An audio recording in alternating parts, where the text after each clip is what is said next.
Hey, hello everybody. It is time for yet another free Native American flute lesson, which I'm excited to do. I love doing these things and I think they're really fun. And I'm trying to get them so that they are, small snippets of important music stuff that allows you as any type of musician to be able to grow and get better at whatever it is, especially as you're starting out, because I think that's really important for everyone to be kind of on this very similar page as we're starting out to learn different types of note tricks, different types of music techniques, and things to help us improve as players. It's one thing to play someone else's music, but it's another thing to play your own music, and that's really what we want you to do. Is we want you to create your own music. Playing other people's music, that's great, and that's a great way for you to build skills and build techniques and all this other stuff, and actually explore some really, really cool pieces of work out there. But it gets really exciting when you start playing your own music, and that's really what we're looking to do is try to get people to create their own music. So let's start down the road a little bit by recapping what we have done in the past. So a couple of lessons ago, I'm going to say, since this is our fifth lesson, we're going to go back to three lessons. So our third lesson, we introduced the idea of metronomes. And I showed you my metronome. I'll bring it over to this side. I showed you my metronome, which is the Boss Dr. Beat, which I have been telling everybody it is way too much of a metronome if you're just starting off. You don't need to go this far because this is a great metronome. It's a powerful metronome, but it's just too much of a metronome if you're starting off. Go get one of your like $10 or $20 metronomes, or download an app on your phone as a metronome. All you need is something that keeps time accurately, and that's really what we're looking for. When you have a metronome, the nice thing about it is you can set it to a certain beat per minute. And what that means is that number of beats is going to be counted inside of a minute. So if it's 60 beats per minute, it's actually one beat every second, just like 60 seconds in a minute. If it's 100 beats per minute, we're putting 100 beats inside of 1 minute. So it's a little bit, more. It's a little bit less than half a second, or a little bit more than half a second. So it's really kind of a weird kind of time. 120 beats per minute is a half a second. I always tell people when they're practicing, I gotta go with the right hand. I always tell people when they're practicing, set it to around 60 beats per minute. So if you could see, my metronome here is set at 60 beats per minute. And then I just started clicking, and that's a great tempo to kind of start at, to begin getting the pulses, getting the beats, because internal beats are so important. It's really, really, really important and vitally important as you're playing, as you're doing whatever, that your internal clock is able to start feeling this beat or feeling a pulse. Not necessarily the 60, but maybe a 60 or an 88 or 100 or 120. The idea is you start feeling that internal pulse, start feeling that internal clock, and it's working for you. It's just boom, boom, boom, boom. And you have the ability at whatever time to just kind of check into that clock. And as you're playing, that's really what the draw is, for you to find that beat and hold on to that beat, especially as performers, because there's nothing worse than listening to someone play and they're not playing to a beat, or they're playing super fast, or they start slowing down really weird, or they're just kind of all over the place. You can get away with missing notes. You can get away with making the odd squeak or sound, but you can't really get away with the odd pulse, and it's really noticeable. It's really, really noticeable. It's one of the main reasons why when you go into a studio and you record, or any bands that you really love, when they go into a studio and record, they actually play to a click track. There's a pulse clicking in their ear that allows them to stay on the beat and keep that beat steady, because it is so vitally important when you're listening to music that you're listening to that beat, and that beat becomes a part of you. For example,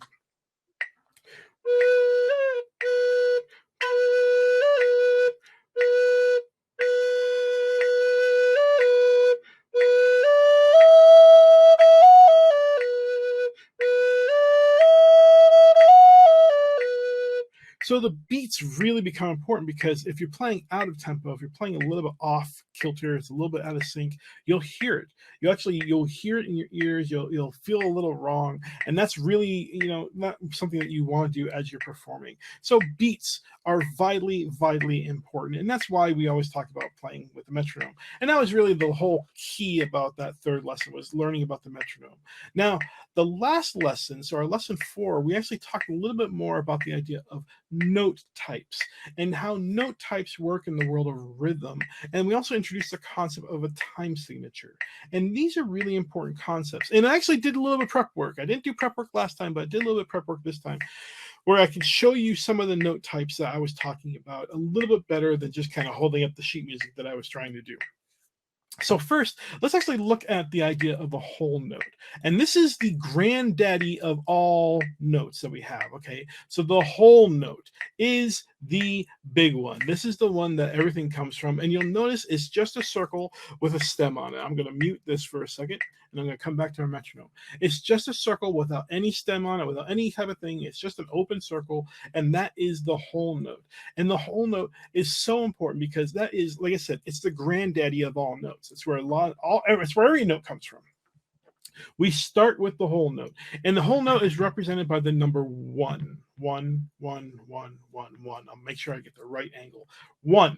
The whole note is represented by the number 1, and that's important to note. Now, the second note that we have, and let me just switch over to my other next note. Second note that we have is what's called the half note, and it looks very similar to the whole note. The half note is just the whole note with a stem on it. Still not filled in, still just open, just like the whole note. It's a donut with a stem on it, okay? And that note is the half note. And the cool thing about the half note is there's two of them that make up a whole note. So if you take a whole note and you split it into two, you get two half notes, right? Two halves make a whole. It's a simple little word mechanic there for you to understand, right? And so the half note is nothing more than a split up whole note. It is two parts of a whole note. So how long is a half note? It's half the size of a whole note. I mean, it's really all you have to worry about, right? And the half note is represented by the number 2. So whole note is 1, half note is 2, and that's important to understand, okay? So then we'll go on, and I have another note here. We'll go on to the next note, which is the quarter note. That's when you split a half note into two parts, you get 2 quarter notes, right? 4 quarters make up one whole, right? 2 quarters make up one half, 2 halves make up one whole. And it's very simple, right? And the quarter note is nothing more. Whoops, let me just go back. The quarter note looks like the half note, except it's all filled in. It's not a donut anymore. It's just it's just a solid circle with a stem on it. So we're missing that center, the hole that we had beforehand. And that's the quarter note, right? And again, it's the whole note represented by number 1, and that gets split into 2 parts, and those 2 parts are called half notes, and those are represented by number 2. And the half note gets split into 2 parts, and that's called a quarter note, and that's represented by the number 4. Perfect. Easy, simple math. We're just splitting things into parts. Okay, and so after the quarter note, we have an eighth note. An eighth note looks very similar to the quarter note. It's just got a little flag on it. So all these things look very similar to each other because we're just building on top of things, right? And the eighth note is when a quarter note gets split into 2 parts. And the eighth note is, so it looks like a quarter note, but it has a little flag because it shows that that's kind of where the eighth note's got, pulled apart to make the quarter note. So it's like if you pulled apart, it's got a little leftover thread or something like that. It's a little flag. And again, it's the eighth note, right? So the eighth note is when the quarter note gets split. Eighth note is represented by the number 8. Very simple, very easy. So represented by the number 8. And then we have another note that's smaller, and I will go into that one more smaller, and that's called the 16th note, because it's when the 8th note gets split into half. We call it the 16th note, and it looks very similar to the 8th note, except it's got 2 flags on it. And this is where we start getting into the repetition of what notes look like as we keep going smaller. So the 16th note has 2 flags on it. Like the 8th note had 1, the 16th has 2. The 16th note is represented by the number 16. So, if you put 16 together, yeah, it makes sense when you actually look at it, right? So it's very easy. And there's a tree that kind of keeps splitting, right? If we look at the idea of note distributions and how they work in terms of the science of music or something like that, right? We have a whole note, and that gets split into 2 parts, and that's represented by 2 half notes, which gets split into 2 parts, which is represented by 4 quarter notes, which gets split into 2 parts, which is represented by 8 eighth notes. And there's numbers associated to each one. The whole note is 1, the half note is 2, the quarter notes are 4, and the eighth notes are 8. 16th notes are 16, and we can keep going smaller because we can keep splitting in half. After 16th notes, we get 30-second notes. After 30-second notes, we get 64th notes. After 64th notes, we get 128th notes. After 128th notes, we get 256 notes. After 256 notes, we get 512 notes. After 512 notes, we get 1024 notes. After 1024 notes, 2048 notes. After 2048 notes, 48. We can keep getting smaller. That's the idea. We just keep getting smaller and smaller and smaller until it's just silliness to get that small. Now, every time you split a note in half, you're actually halving the beat. So if I'm playing on a beat and I'm setting my, my metronome like this, and here's my beat, and let's just assume these beats here are whole notes. Okay, boom, boom, boom, boom. If I want to play half notes, now I've split the beat into two parts. Boom, boom, boom, boom, boom, boom, boom, boom. And I can actually do that on my metronome. That's would be half notes if the beat was a whole note. Now, if I want to play, if I want to split again into quarter notes, I would have to break these parts into half, which I can do. And that would be quarter notes being played.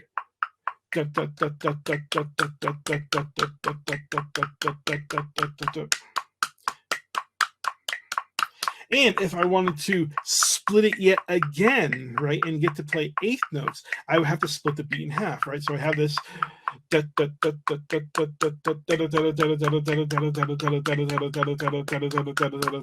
And that's your eighth notes.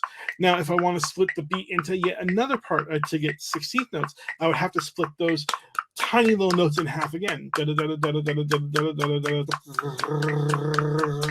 And all of a sudden, you keep getting smaller and smaller and smaller and smaller. And the thing about it is, that's how notes work, is we always will split them into halves to be able to get to the next type of note that we want to get into. And that's important to note. Now, we start talking about time signatures. Time signatures have two numbers, and the first number up top was the number of beats inside of a measure, and the measure is kind of like how you organize things on sheet music to be able to read easier. So the top number is the number of beats in a measure or in a sequence or in kind of a pulse setting for you.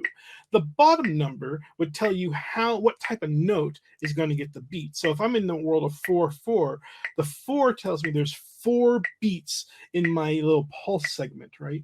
And the bottom number tells me that the pulse, the beat, is the quarter note. Goes back to those number representations, right?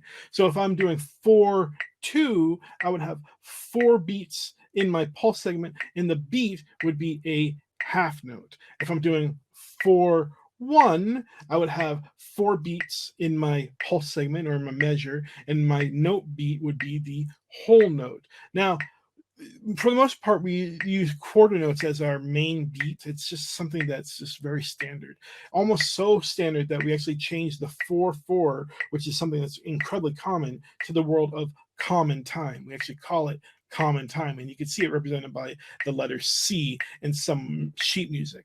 That's common time. It's 4/4. It's so standard, everyone uses it, and almost every music song out there is in 4/4. But you can play around with that, right? You can have your pulses be 3, right? So there's 3 pulses inside of it instead of 4 pulses, which is cool. You can have your pulses be like 2 or 1 or 5 or 7 or 12 or whatever type of craziness out there. The more you play around with the time, the more things get a little bit distant from the idea of common. 4/4 is so common, we're used to it, we hear it all the time. When you start breaking into something else, all of a sudden it changes a little bit for our ears, which is good. And it's nice to hear that. It's nice to hear changes every once in a while. But it definitely does play around with the audience in terms of how they're hearing things. So here's a piece in like 4/4 time, right? Ready, go.